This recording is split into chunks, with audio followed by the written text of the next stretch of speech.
Sure. Spoken with Benjamin Netanyahu, and has the government been provided with any answer as to why these aid workers were targeted?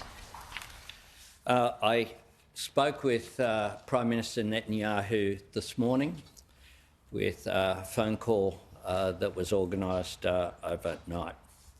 I expressed Australia's anger and concern at the death of Zomi Frankcom. Zomi was an Australian aid worker working for the World Central Kitchen, providing support for people who are suffering from tremendous deprivation in Gaza. This is someone who was volunteering overseas to provide aid through this charity. This is completely unacceptable.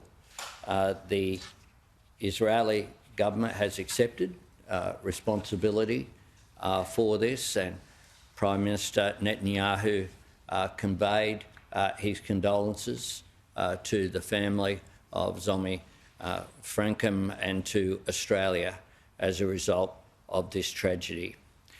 When I spoke with the Prime Minister, I emphasised the importance of full accountability and transparency, and Prime Minister Netanyahu has committed to full transparency about how this tragedy could possibly have occurred. There is a need for a thorough investigation into what happened here, and Prime Minister Netanyahu committed to that. I made clear again that it is Australia's view that humanitarian assistance must reach people in Gaza unimpeded and in large quantities. The Foreign Minister has also spoken to her Israeli counterpart. I conveyed to Prime Minister Netanyahu in very clear terms that Australians were outraged by this death, by this tragedy of this fine Australian, and I indicated to Prime Minister Netanyahu as well just some of the characteristics that I spoke with Zomi's brother about yesterday.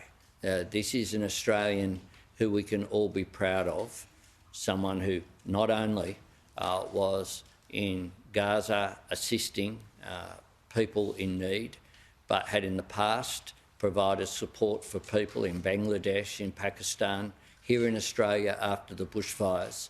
This was someone who was clearly committed to benefit her fellow humanity, and someone who is whose loss is very deeply felt by her family, but I think felt by Australians as well.